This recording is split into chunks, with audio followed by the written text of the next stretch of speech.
Assalamu alaikum and hello again. Today I'm going to be talking about literally today. It's Mother's Day, okay? And I'm actually going to be exposing the irony in it because to me it's really ironic, okay? And I'm going to explain you how that irony is actually dangerous. So let me jump in. So, what is Mother's Day? It's a day that daughters, sons, and fathers even sometimes give gifts and make the mom feel special, right? Um, Today I'm just talking about daughters, so I'll just say Mother's Day is when daughters make mom feel special, right? Um, this idea, it seems really sweet, like the concept is nice and all, but this is actually very dangerous. And I'll tell you why.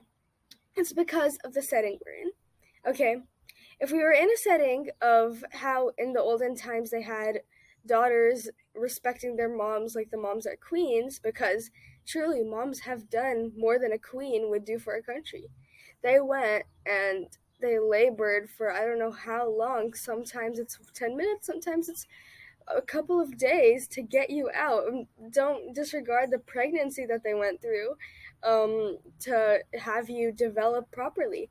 Okay, so daughters instead act like they are equal or have an upper hand when they're talking to their mom.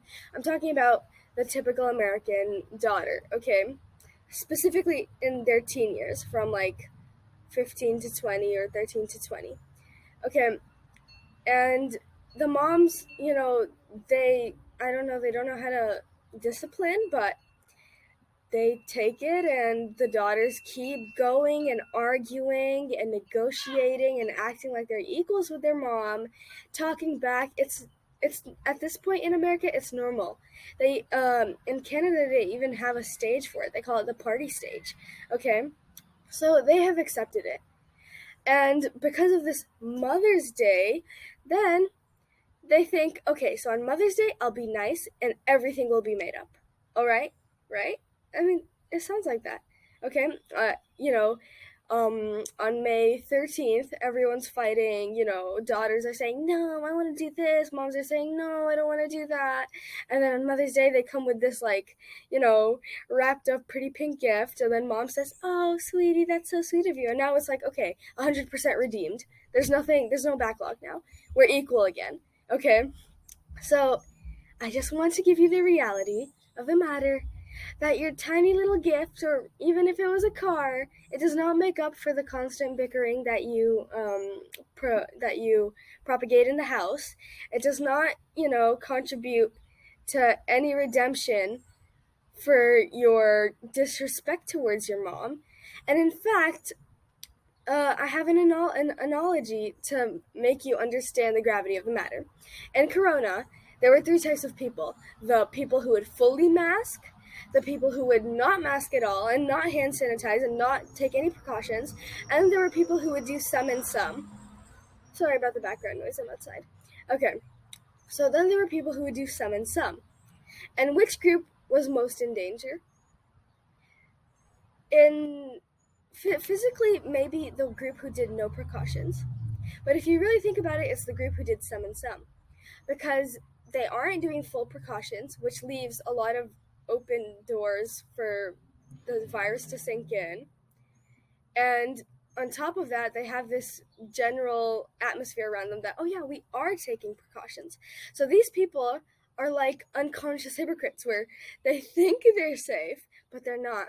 So, dear daughters of the world, you think that you've redeemed yourself, but you haven't. And I'll bring you a news report that maybe could connect to this. Clubs are taking off, and it's not just the exercise. You're connecting with someone, which is something that I was kind of missing. More and more people are missing that connection and are feeling lonely. The pandemic poured fuel on a fire that was already burning.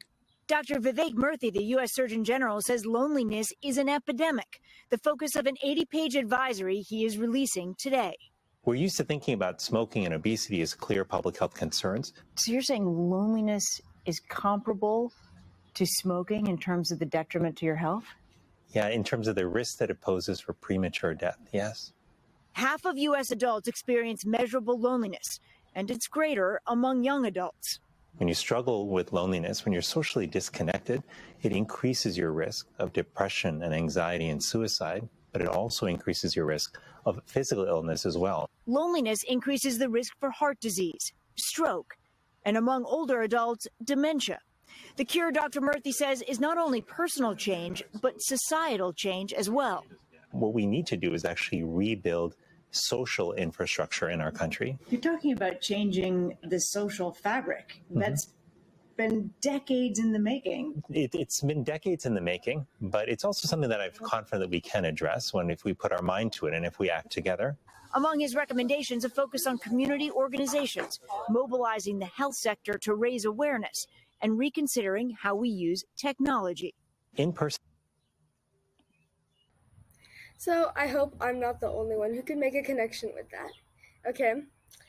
The Surgeon General of America, one of the most prominent countries on earth, is saying that loneliness is a pandemic and we need to think. One of the solutions he provided that I think is the most effective is restructuring the way we use social media. So, I'm not going to use the exact numbers, but you can see a ton of people in America are going through loneliness until one of the top heads of America is saying it's an epidemic. Okay, that's what they called Corona. That's how that's how much it's spreading. Okay, that's serious. And what are we doing about it? Oh, I know what we're doing about it. We're giving our moms these little tiny gifts wrapped in pink paper, and we think that that's going to contribute and eliminate the epidemic. You know what that's called? That's called doing the bonus before the mandatory questions, okay? You don't do the optional before the mandatory. It just doesn't make sense, okay? People are lonely, okay? They said especially young adults. So even though you're young and your mom's old, your mom should be feeling the loneliness. But no, even you're feeling the loneliness. But you're not going to take the effort to spend time with her. I'm going to share with you another thing, okay? According to CBSnews.com, in 2021, 52% of moms, of women, aka daughters, called their moms, okay? And this is every day, okay? That's good, right? We're at 50% F. Anyways, so 50% of women called their mom every day. That seems like it's good, right? Then why are loneliness rates increasing? Perhaps the Surgeon General of the U.S. is right. We need to restructure the way we use our social media, okay? We use social media as an escape boat, okay? We do it. You can lie to yourself, but don't do that, okay? We use it as a way to check that box off that we're in contact, okay? Well, I'll tell you what moms really want. Moms want real contact, okay? They want visitations, okay? And they don't want you to visit as a guest. They want you to visit and make sure that after the visit was so nice that it made them happier even when you leave, okay?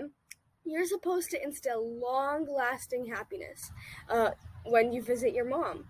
Okay, that's how it is. And I'll quickly wind this up, but yeah.